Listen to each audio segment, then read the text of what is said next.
नमस्कार। मैं रीना शर्मा अपने YouTube चैनल सुनी अनसुनी में आप सबका स्वागत करती हूँ। दोस्तों, मैंने कर्म के ऊपर कई बार पहले भी वीडियो बनाई है।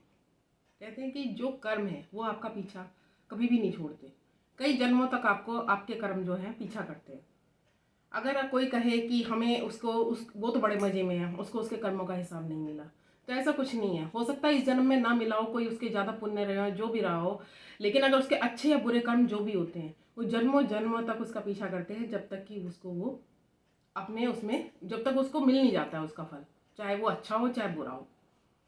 हम तो क्या, भगवान भी अपने कर्मों से या उन्होंने जो कर्म किए हैं या जो उनके साथ हुआ है या जो उन्होंने किया है उनका करा उनके सामने आया। अगर उन्होंने मनुष्य रूप में जन्म लिया है, अगर आपने मनुष्य रूप में जन्म लिया है, तो आपको आपके कर्म सामने आते ही आते हैं, चाहे अच्छे हैं चाहे बुरे।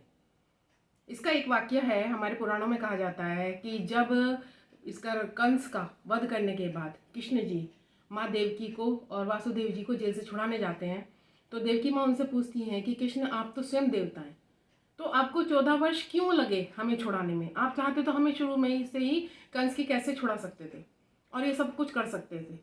तो कृष्ण ने कहा कि माँ, ये सब कर्मों का बंधन है। आपने पिछले जन्म में मुझे 14 वर्ष के लिए वनवास क्यों भेजा था? तो देवकी ने कहा, पिछले जन्म मुझे तो कुछ याद नहीं है। उन्होंने कहा, पिछले जन्म में आप की गई थी और वासुदेव जी दशरथ जी थे और उन्होंने मुझे 14 वर्ष के लिए वनवास भेज दिया था। तो उसी का जो 14 वर्ष मैं अपनी माँ से दूर रहा था, उसी वजह से मुझे 14 वर्ष उनका कर्ज चुकाना था और उनके साथ रहना था। तो देवकी ने कहा कि तुम्हारी माँ कौन है, कौन थी और कौन है इस वक्त, और 14 वर्ष तुम किसके साथ रहे? उन्होंने कहा, जो पिछले जन्म में मेरी माँ थी वो कौशल्या, वो इस जन्म में माँ यशोदा बन के जन्म लिया उन्होंने, और जो 14 वर्ष वो मुझसे दूर रही थी, मुझे अपना प्यार ना दे सकी थी, वो प्यार मुझे इस जन्म में मिला। इसलिए मुझे उनका जो प्यार का कर्ज था वो चुकाना था और उनके साथ रहना था। उनके जो कर्म थे, जितने साल का मेरा उनका साथ था, वो उन्हें मिलना ही मिलना था। तो इसलिए आपको आपके कर्म भुगतने थे। आपको 14 साल जो आपने मुझे वनवास दिया था, आपको जेल में रहना पड़ा। और जो कौशल्या माँ थी, उन्हें मेरे से बिना बात के इतने साल दूर रहना पड़ा, तो उन्हें यशोदा माँ बन के उनका पुराना पुत्र अपना वापिस मिला, जिससे उन्होंने अपनी ममता जो रह गई थी वो निछावर करी।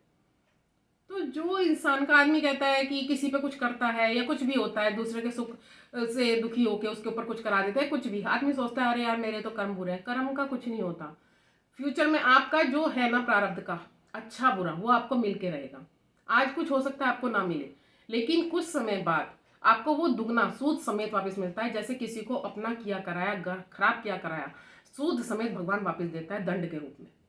और उसके जो जिसके अच्छे कर्म होते हैं उसको भी मिलता है उसके अच्छे कर्मों का फल सूद समेत।